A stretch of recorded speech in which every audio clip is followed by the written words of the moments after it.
Students,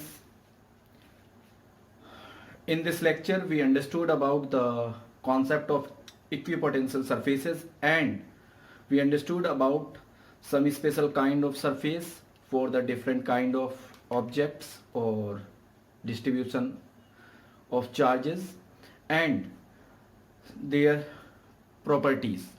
So first, which surface is said to be an equipotential?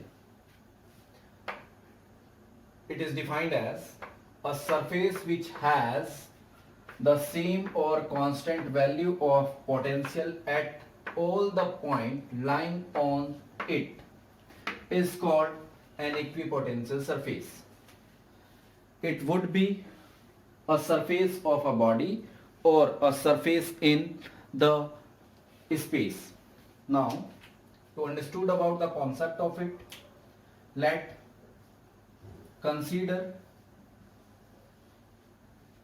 an equipotential surface.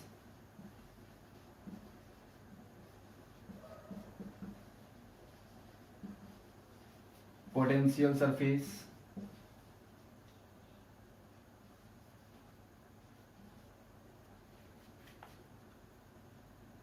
Surface.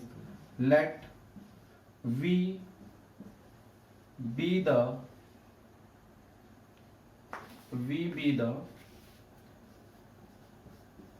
value of potential on it.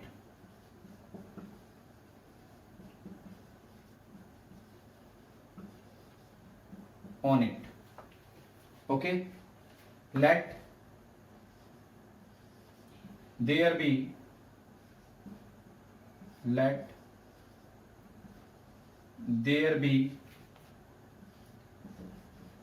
2 points A and B lying on it.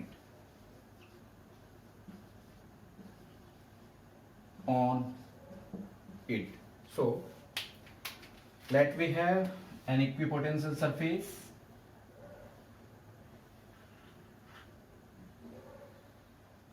like a plane sheet.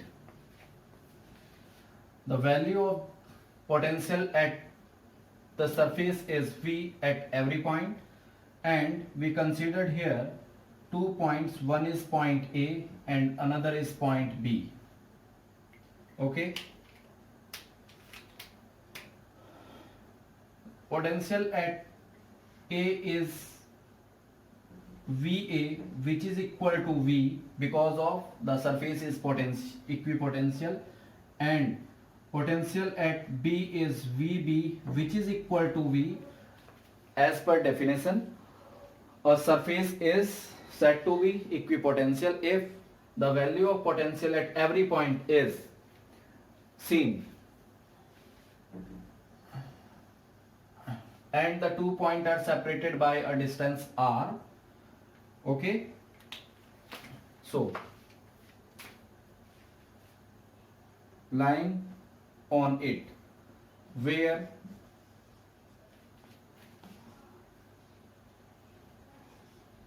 VA equal to VB equal to V are the value of potential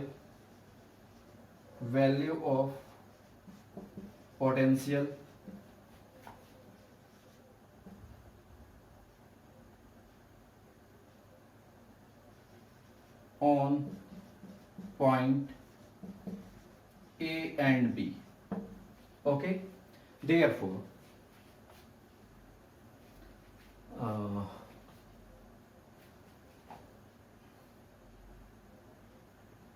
work done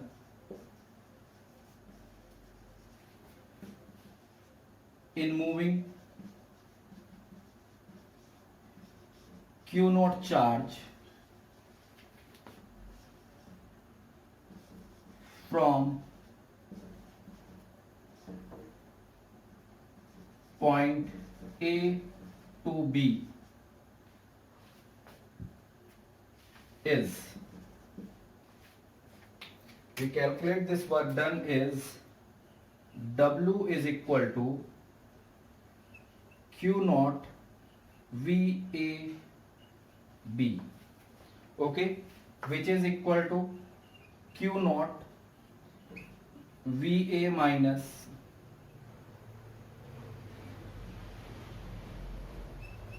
VB minus VA. And as we have the same potential at every point, so this Q naught is V minus V is equal to 0. That is W is equal to 0 to bringing a charge between the 2 points in an equipotential surface. That is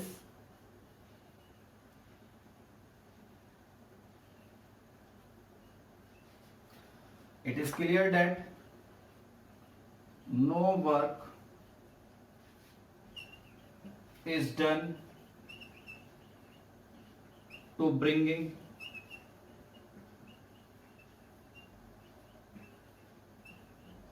a charge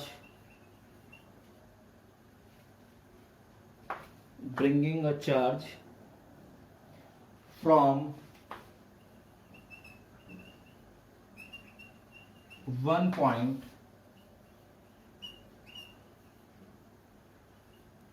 to another.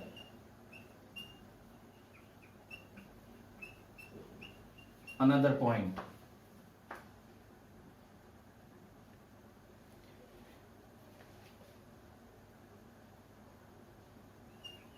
On a equipotential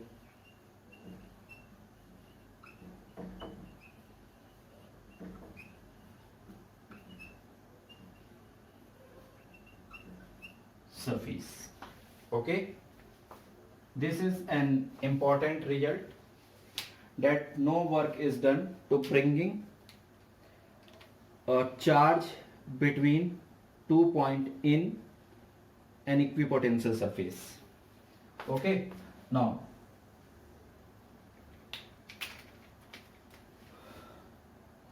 but we have line integral vector E dot dl. Okay,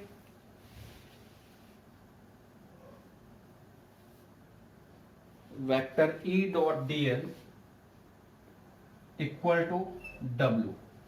That is W is equal to E dl cos theta. So if this work done is equal to 0 as per the first observation, so this will become 0.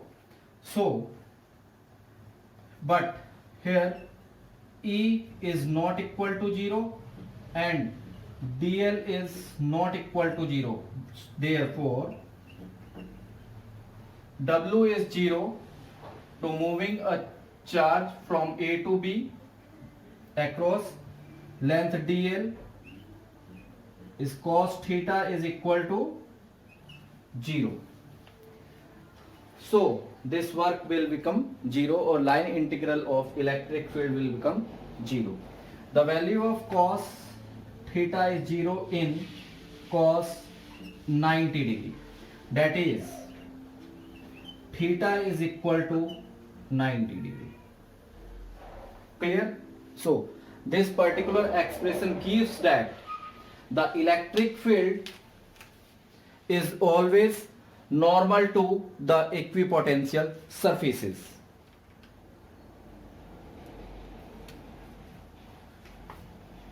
That is electric field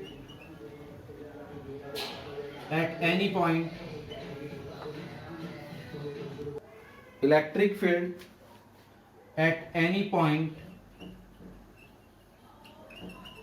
on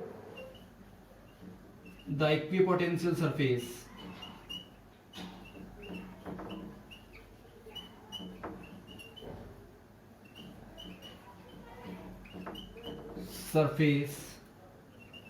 is perpendicular. Is perpendicular. Okay.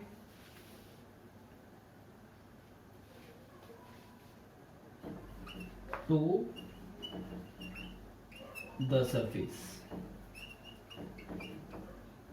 and it is a very most important conceptual question. Why the value of electric potential, why the electric field is normal to the surface on the equipotential surfaces? So very clearly, because there is no work is done in bringing a charge from one point to the other point lying in equipotential surface, therefore the line integral of the electric field is equal to 0, which is equal to the work done to bringing the charge across the line or across the length of the surface. So the value of angle theta between E dot dl is always 90. Okay.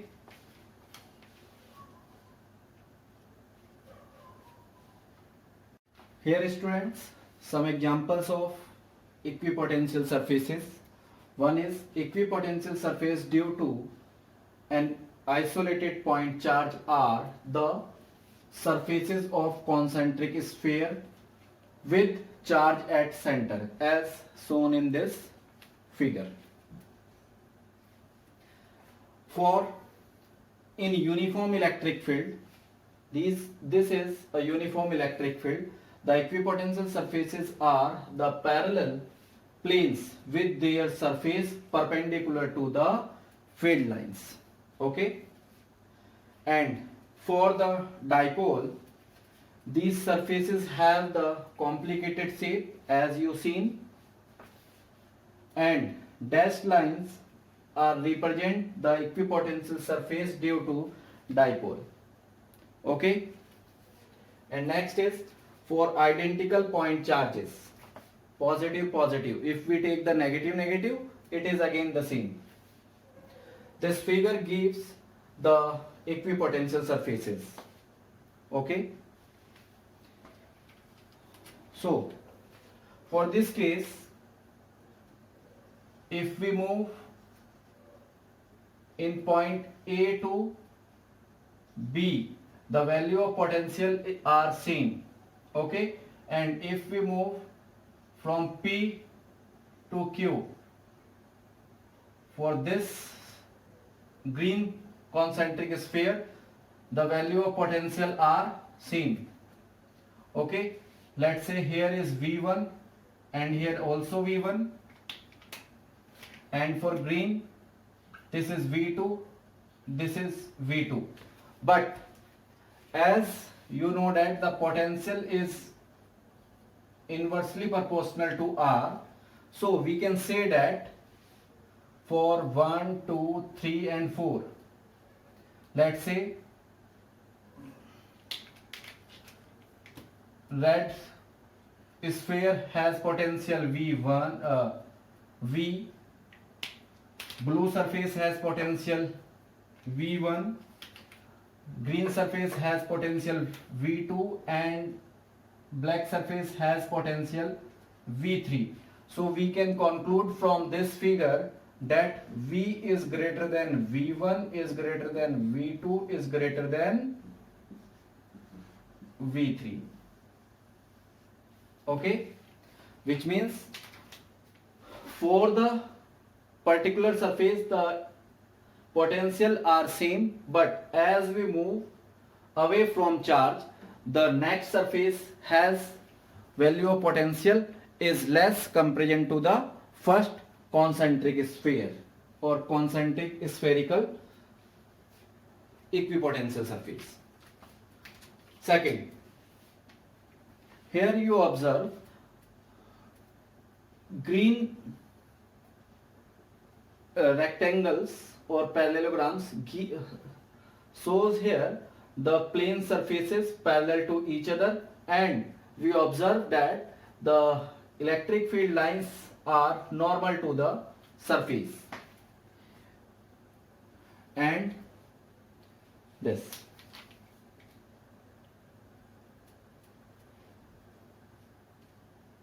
So we can understood very clearly from here the properties of electric field, electric potential surfaces are: first, there is no work is done to moving a charge in an equipotential surface to any point. Okay. Next, any point lying in the equipotential surface. Next, the electric field lines are always perpendicular to the equipotential surfaces. Next, and very most important, that no equipotential surfaces intersect each other at any point. Why? Because equipotential surface indirectly gives the value of electric field. So if any equipotential surface intersect at any point, so at the point of intersection there will be two directions of electric field, which is not possible for a vector quantity. So the two surfaces never intersect each other at any point. Next is the crowdedness of the equipotential surfaces gives the strength of magnetic field, which means at where the crowdedness of equipotential surfaces is large, the value of potential is larger. For example, for a dipole near to the charges in left side, or for positive charge is positive left and negative right side, the surfaces are near, while for negative charge left side the surfaces are at larger distance. So we can say that here, if we have for this total A and this total is B, so area A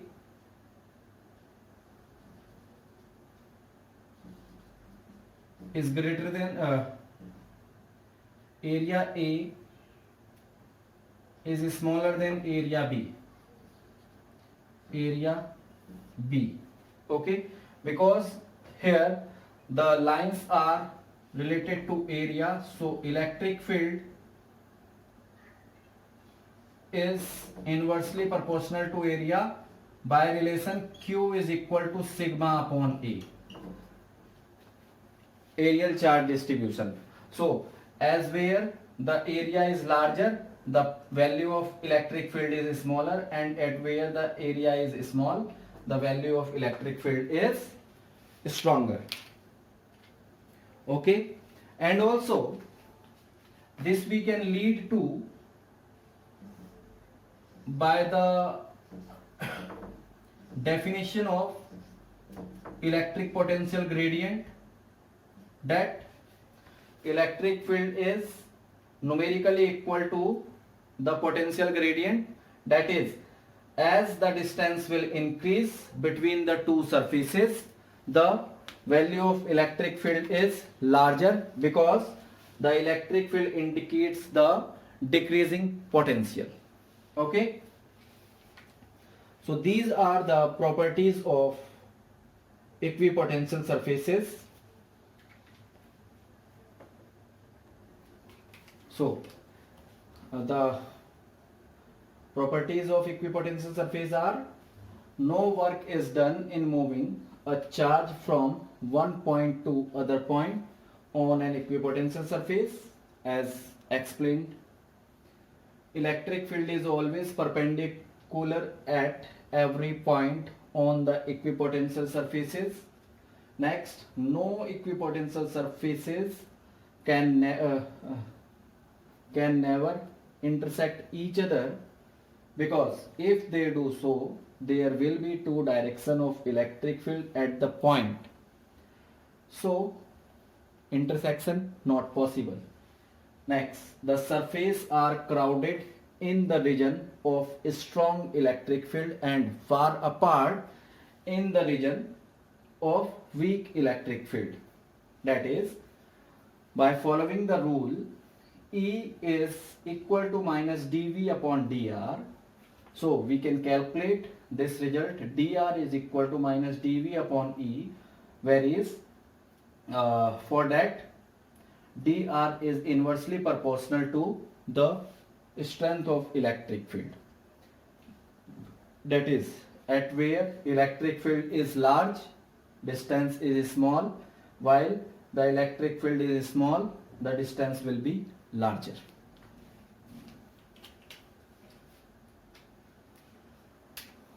Next, and the last point in the equipotential, electric potential, that the phenomena of electrostatic shielding or